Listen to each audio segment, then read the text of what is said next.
You for tuning in to the Strategically Prophetic Radio. This is the blogcast. I have the radio show. I want you to look that up on Blog Talk Radio, and you can also find current episodes on Spreaker. We had the radio show on Blog Talk for 2 years, opened it back up on Spreaker. Another radio show you will find is the Strategic Living Radio broadcast. So on this morning, what I'm going to do is do a blogcast. I rarely do them, but I do them when people ask me to most of the time. And so this is going to be a prophetic show, and I'll focus on the prophetic. You know, I'm here in San Antonio, and there's not an abundance of what I would call strong prophetic ministry going on or strong apostolic ministry going on, and I'm not talking about the denomination.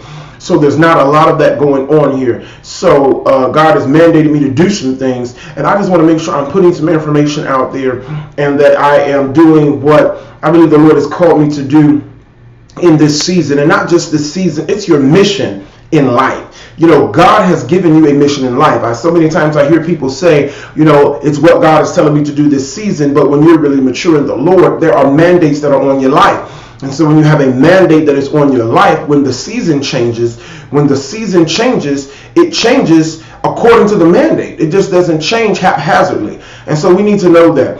So I'm being a prophet. God has called me to mentor and impart and raise up other prophets and teach. And in doing so, he's also called me to be a Samuel, to stay in my gifting until he tells me to move. So when seasons change, I still do my mandate. I still know what my mandate and my mission is that God has given me, but I change the operation, the strategy that I use. I change what I do, my methods, the protocols, how I implement that mandate according to the region that I am in and the season that I am in. And so having said that, I think that it goes or it does well to note here that there are a lot of people who have slid out of their calling before God was finished with you. I think we do that a lot with the prophetic and apostolic. God called you to be a minister, then you want to be a deacon, you want to be an elder, pastor, then you want to be a prophet, and then you want to be an apostle. And some people are confused. They go from apostles to bishops when it's really supposed to be bishop and apostle. Bishops are subject to apostles. Apostles are not subject to bishops. And they're two separate entities. So having said that, you know, I want you to just realize what your gift is and go and seek the Lord. Find out what your mandate is. Find out what your mandate is. When you know what your mandate is, I promise you some things will fall in place for you in ministry and in your life. And so on today's broadcast, what I'm going to do, I'm just going to be before you for about 9 or 10 minutes. I'm not going to break these up, though I could in 3-minute segments. I just want you to get a nice broadcasting word here. So I'm going to Isaiah chapter 56 and verse 10, and then I'll move on to Ezekiel.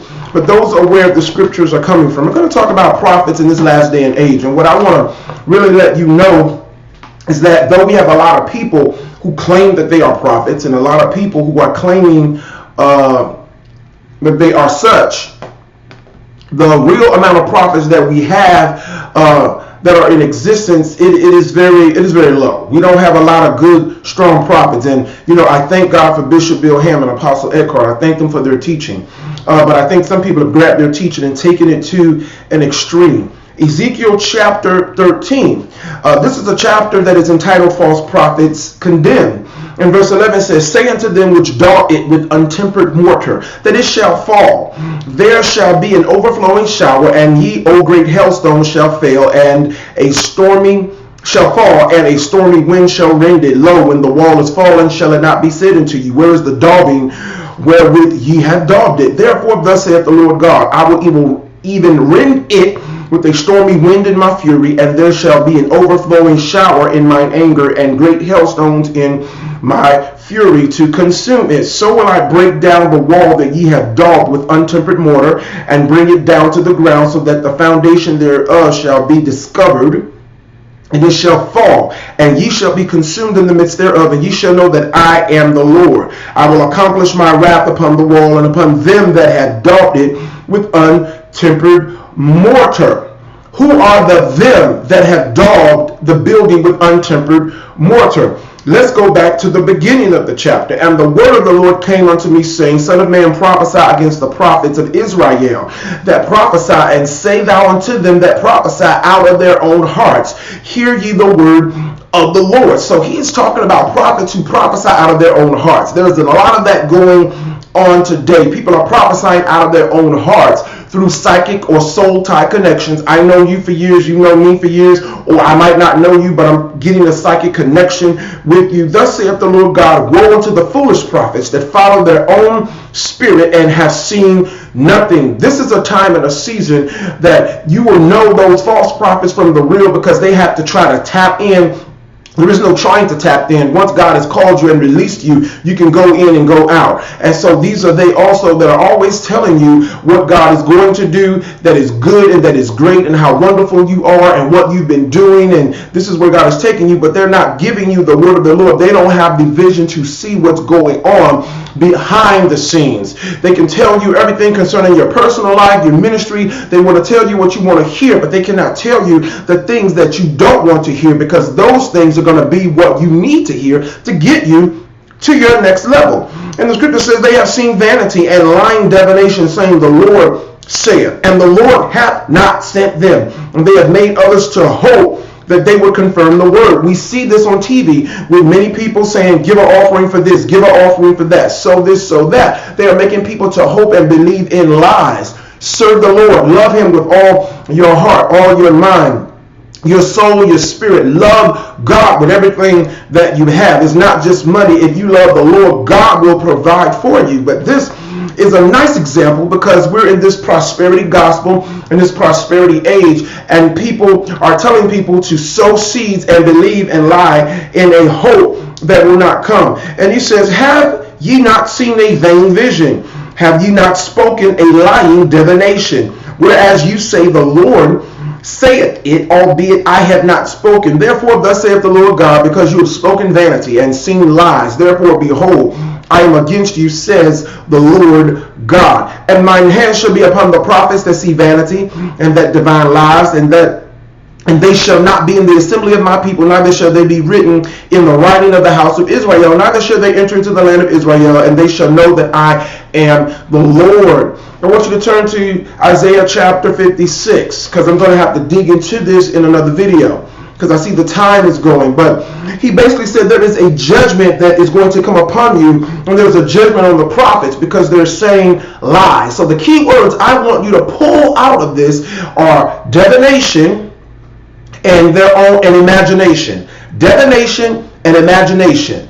Because divination and imagination is connected to prophesying out of your own spirit. And I really need to dig into that, because one thing that a prophet must train themselves to do is not to prophesy out of your own spirit or according to your own imaginations.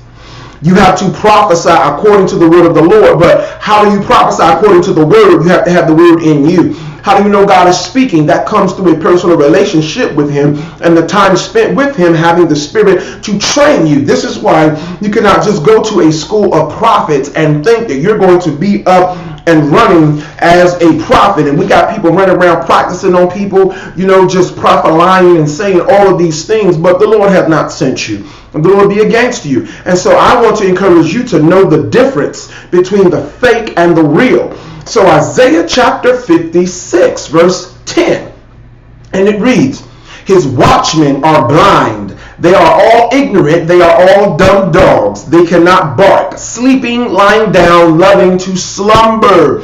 Yea, they are greedy dogs, which can never have enough.